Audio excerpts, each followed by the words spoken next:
Would you introduce yourself? So I'm Bridget Moix, and I currently serve as the U.S. Executive Director of an organization called Peace Direct. Peace Direct works with local people to solve conflict and build lasting peace around the world.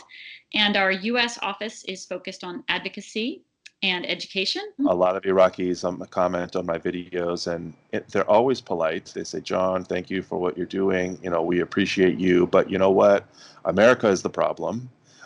They started all these problems for us. So what you need to do is go tell your country to stop doing this or do this differently. And so I always tell them many, many, many people are working on that all the time. Can you start by just giving us a kind of a general sense of what advocacy is? What it looks like is relationships. Here in the U.S., we have the ability to meet directly, face to face, with the elected officials who go and make decisions in Congress on our behalf, either through face-to-face meetings in Washington, or you can do it back in your home district. Every member of Congress has offices in their state and district where they welcome people from the community to come meet with their staff and with them when they're there. They hold town hall meetings to listen to their constituents. A lot of emails, a lot of different ways of communicating with your member of Congress. So could you walk us through what a meeting is like? You figure out who's the staff person on your member of Congress that you're trying to meet who deals with the issue that you care about. So you can call up the office. There's also online resources that show you who the staff are that cover different issues. And you can just directly request a meeting, say, this is who I am. This is what I care about. I'd like to have a meeting with you. And it's good if you have other colleagues to go with you so that you're bringing a variety of voices to a meeting. And they'll give you anywhere from 20 minutes to an hour sometimes. You're not usually right off talking to the member of Congress themselves, but you're talking to their staff member. And that's very important because those people are the gatekeepers. They really help decide what kind of information gets passed to the member of Congress. Mm-hmm. It's good to be organized with what you want to say and have your talking points ready and have a very specific ask. The ask is what you want that person to do. So advocacy is all about asking decision makers, people in power, to do things that will, you think, improve the policy of the United States. Would you please vote on this bill? Would you vote yes?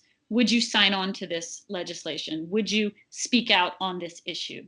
What are talking points and what is a bill? A bill in the U.S. in Congress is law. So the way that laws are made in the U.S. is that the executive or the Congress can propose a law, which is called a bill, and then there's a whole process by which the two different houses of Congress flesh through that and eventually vote on it. And in advocacy, when we talk about talking points, we're talking about what are the most important things that you want to get across to the person that you're talking to and that you want them to remember. The most important thing, though, that I've learned about advocacy like this is the relationship. So the point of any meeting is not that you're going to convince that person right away to do what you want them to do. It's that you build a relationship so you can have the next meeting. So the best kind of advocacy are the ones where those staff and those offices start to get to know you. And they start to realize, oh, Bridget, she works with this group called Peace Direct. They do peace building. She can be a resource for us. Why is it important to have a good sense of who they are in terms of their office and their role in Congress and what they can do or can't do when you're making your ask? That's a great question. So the way that Congress is organized is that certain members of Congress sit on different committees, and those committees are the ones responsible for making decisions about which bills, which laws will move forward on different issues. So if your member of Congress sits on the Environment Committee, but what you care about is housing, it's hard to go and ask them to do something on housing because they don't necessarily have the power and the tools to do that. So what you want to do is find out who are the members of Congress who sit on the committees that are about the issues that you care about. So in terms of foreign policy, there are really 4 primary big committees, 2 in each House of Congress. So in the Senate and then in the House respectively, there's House Foreign Affairs Committee, and the Senate Foreign Relations Committee.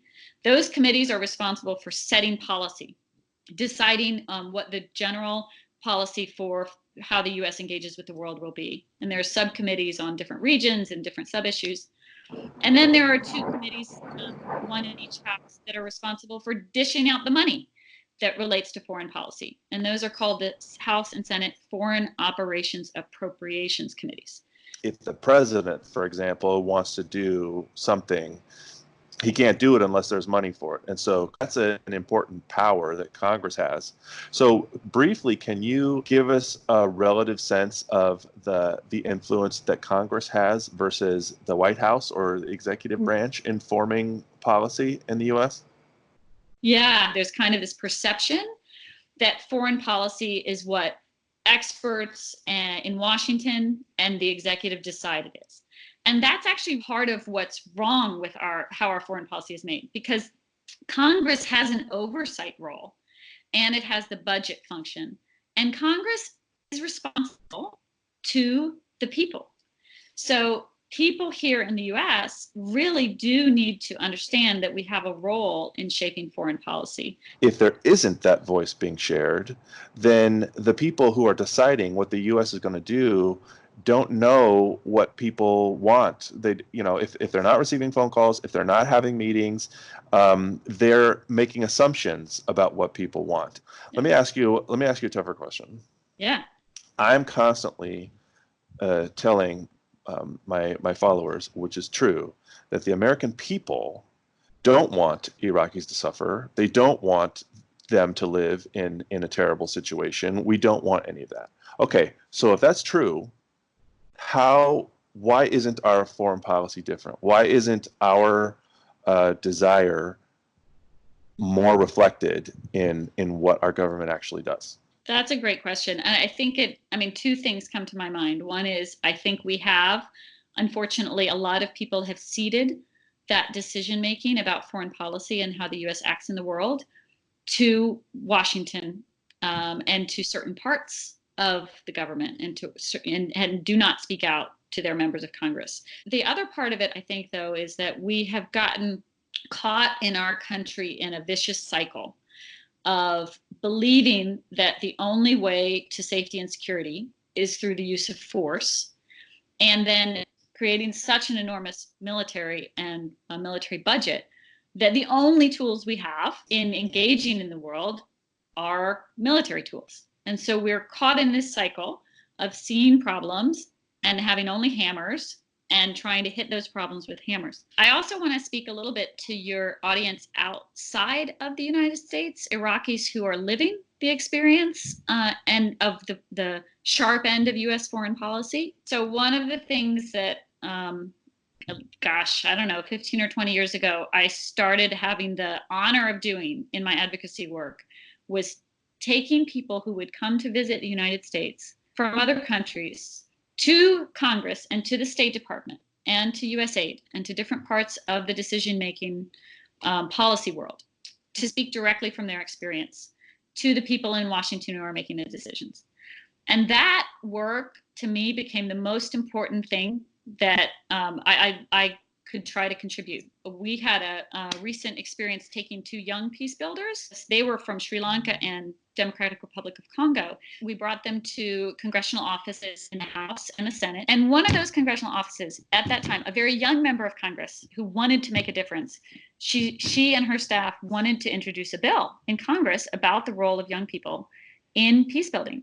We talked to them, she took tons of notes, and they introduced a bill just recently called the Youth, Peace and Security Act, which is designating specific policies and resources of the U.S. government to support young people in doing peace building around the world. So that is remarkable. And I think it's really beautiful when people inside the US who want to make these changes join with people from other countries and share our voices together with decision makers. If people wanted to learn more, if they wanted to do any kind of advocacy from within the United States, where can they go? My favorite organization, as John knows, for learning advocacy, because it's how I learned advocacy when I knew nothing about it, is an organization in Washington called Friends Committee on National Legislation.